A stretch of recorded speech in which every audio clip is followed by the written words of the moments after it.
안녕하세요. 늘 푸른 비뇨기과 최준호 원장입니다. 오늘 늘 푸른 비뇨기과 시간에는 비뇨기 질환을 치료하는 과정에서 사정장애를 유발할 수 있는 치료 방법에 대해 알기 쉽게 설명드리겠습니다. 오늘 어떤 일 때문에 이런 주제를 생각하게 되셨나요? 얼마 전에 이런 사례가 있었습니다. 3년 전에 전립선 암 수술을 받으신 환자분이 저희 병원에서 발기고전으로 음경보형물 수술을 받으신 이후에 수술 후 정액이 나오지 않는다는 말씀을 하셨습니다. 하지만 실제로는 보형물 수술 때문이 아니라 이미 전립선 암 수술로 인해 사정이 되지 않는 상태였습니다. 환자분은 몰랐던 거죠. 이처럼 치료 이후에 나타나는 변화에 대해서 정확한 원인을 알지 못하면 환자분과 불필요한 오해가 생길 수 있습니다. 그래서 오늘은 어떤 비뇨기 치료가 사정장애를 유발할 수 있는지 제가 쉽게 정리해서 말씀드리겠습니다.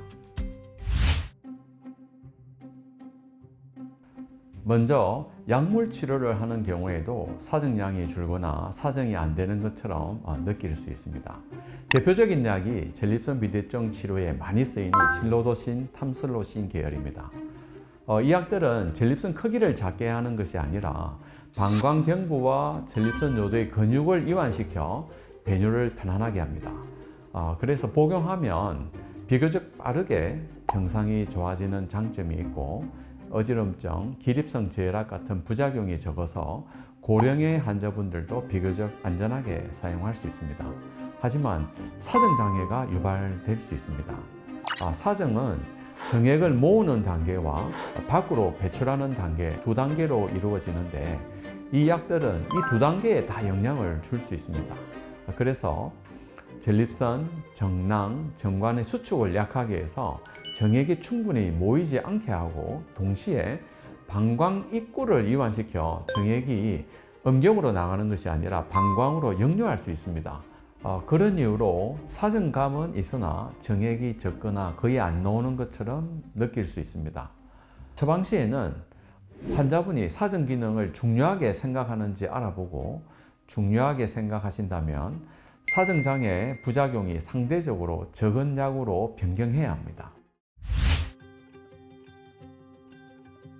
다음으로 전립선 암 수술을 받으시면 수술 이후에는 정액이 나오지 않게 됩니다. 그 이유는 수술 과정에서 정액을 만드는 전립선과 정낭 그리고 정관의 일부가 함께 제거되기 때문입니다. 그래서 사정감은 느낄 수 있지만 실제로 밖으로 나오는 정액은 없게 됩니다. 이러한 변화는 수술 전 반드시 충분히 설명드리고 환자분이 동의를 받은 후 수술을 진행해야 합니다. 그러면은 성관계는 이후에 못하게 되는 건가요? 전립선 암 수술 후에도 성관계는 가능합니다. 다만 이전과 완전히 같지 않을 수 있습니다. 수술 이후에는 전립선 주위에 있는 발기신경이 영향을 받으면서 발기 기능이 저하되는 경우가 흔합니다. 최근에는 신경보존술을 시행하기도 하지만 암의 위치나 진행 정도에 따라 신경을 보존하기 어려운 경우도 많이 있습니다.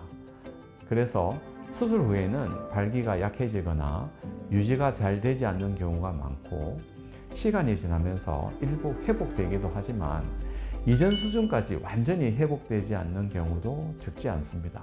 보통 1년 정도 경과를 보면서 회복을 기대해보고 그 이후에도 충분한 발기가 어려운 경우에는 주사 치료나 음경보형물 수술과 같은 치료를 고려하게 됩니다. 보형물 수술을 하게 되면 성관계는 다시 가능해지지만 전립선과 정낭이 제거된 상태이기 때문에 정액은 나오지 않으며 오르가즘의 느낌도 이전과는 다르게 느껴질 수 있습니다.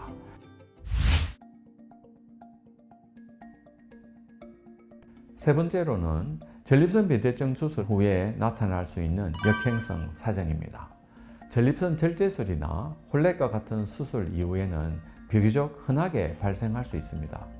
이 경우 정액은 정상적으로 생성되지만 생성된 정액이 정상적으로 음경 밖으로 배출되지 않고 방광 쪽으로 일부 또는 대부분 들어가게 됩니다. 그래서 사정 후 소변을 보게 되면 정액이 섞여 나오는 형태를 보일 수 있습니다. 이런 현상이 생기는 이유는 수술 과정에서 방광 입구인 방광경부의 기능이 약해지면서 사정 시 닫혀 있어야 할 부위가 완전히 닫히지 않기 때문입니다. 그 결과 정액이 밖으로 나가지 못하고 방광 쪽으로 역류하게 되는 것입니다.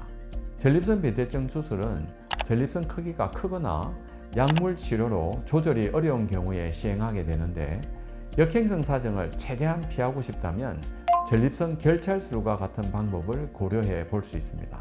다만 모든 환자에게 적용 가능한 것은 아니며 전립선 크기가 너무 크지 않고 특히 방광 입구를 막는 중력 비대가 없는 경우에 적합합니다.